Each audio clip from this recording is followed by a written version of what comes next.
Greetings, I'm Rick Ward. I'm a retirement coach and a transitional guide with Your Journey Transitions. Today I'd like to give tribute to bonus grandparents. So what is a bonus grandparent and how do you become one? Well, let's talk about that right now.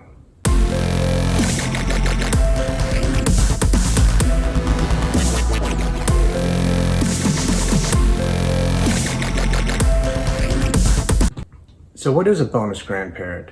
Well, it's an elder in the life of a child that chooses to take up a grandparent role, regardless of relationship or association. There's nothing new about bonus grandparents.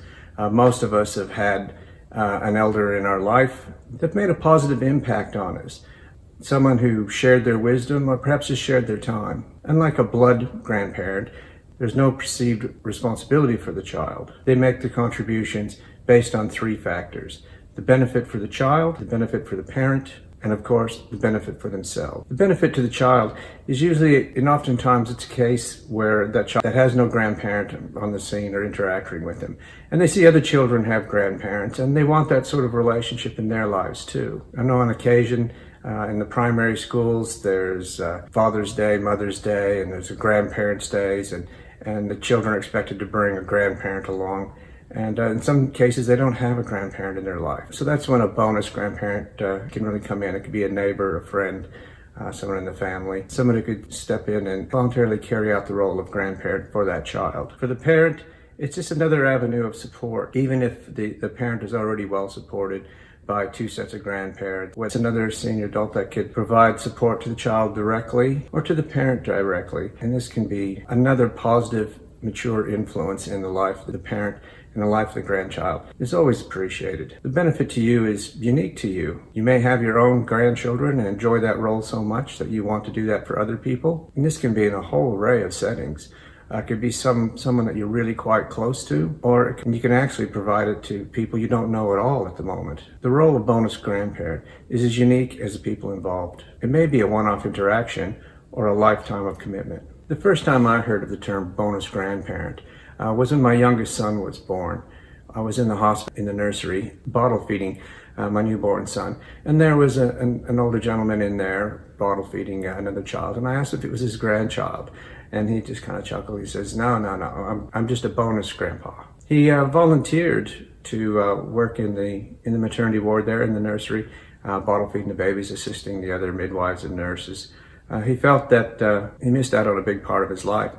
He worked away in the mining industry, and so he wasn't around much when his children were little, and even when his grandchildren were little. He felt he kind of missed that part. He was an active grandfather with his grandchildren now, but they were much older. They were teenagers, and so for him, getting the experience of newborns, that very fulfilled a need for him.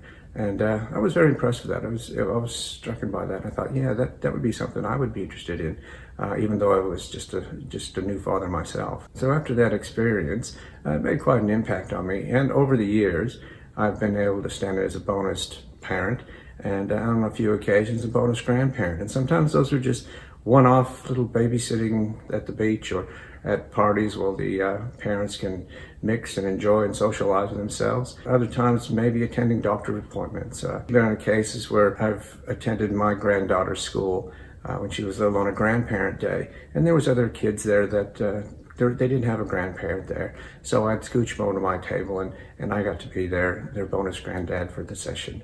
And that was lovely for the child, and I enjoyed that too. Just a short story from my childhood. I grew up in a small town in Montana, and one of the facilities in this small town was a veterans home. A lot of veterans from World War I and World War II lived in this nursing home, and oftentimes they would walk. It was probably about 2 miles. They would walk into town, and they just have a walk around town, get a haircut, or just walk around. And as a kid, for extra money, I used to collect beer cans and things like that. So they'd see me picking up cans, aluminum cans along the road, things like that. And they always want to stop and tell me stories. And I really enjoyed this. I would stop and I'd sit with them, and these guys would tell me stories of seeing the first airplane. And they were almost all impressed that I was finding a way to earn money. I was probably 8, 9, 10 years old, something like that. I quite enjoyed talking to the fellows. And they've shared a lot of wisdom with me. like a grandparent did. They'd sit down on the bench and give me some one-on-one time, and I guess I was fulfilling a need for them by listening to their stories, and they were providing me some life lessons and entertaining me. It was a very mutually benefit relationship. And even though I never had an ongoing relationship with any of these guys, and to think of it, I probably rarely talked to the same one 2 or 3 times, but I talked to a lot of seniors in this capacity. And that's much like being a bonus grandparent too. That's what they were for me. I loved hearing their stories. And that's definitely something that you could share with a child. And so how do you become a bonus grandparent? Well, most of the time, it's through your own social circles already. It could be a neighbor.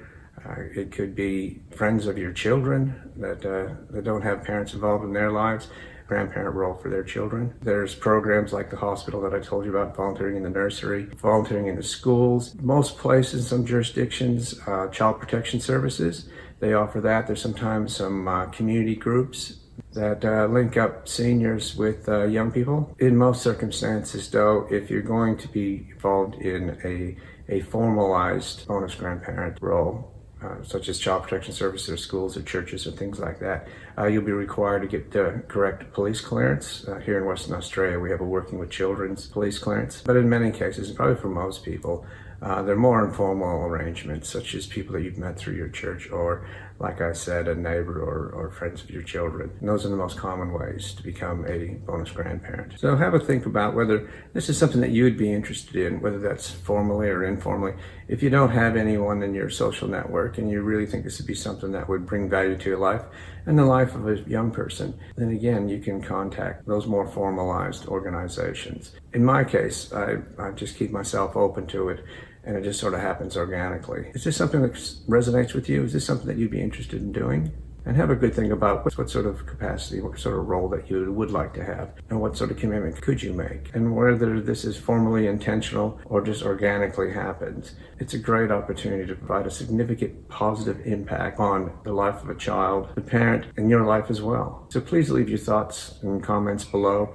I'd love to hear about your experience of being a bonus grandparent for somebody in their life, or perhaps a story from your childhood, some senior person that provided that role for you as a child, and what sort of impact that had on you. You can leave that in the comments below so everyone can benefit from that, or you can email me directly at yourjourneytransitions@gmail.com, or leave a message on my social media on Facebook, Instagram, Twitter, LinkedIn, and of course my website, yourjourneytransitions.com. If this is the first time to this channel, I recommend that you have a look at some of my other videos. And if this is something you're interested in, I'd recommend that you subscribe to this channel and hit that notification bell. And then you'll be made aware anytime I release new content such as this. So until next time, this is Rick Ward, your guide to retirement stages, wishing you an extraordinary retirement. This is like a cocoon. What comes out of a cocoon? Butterflies. Are butterflies beautiful? Yes.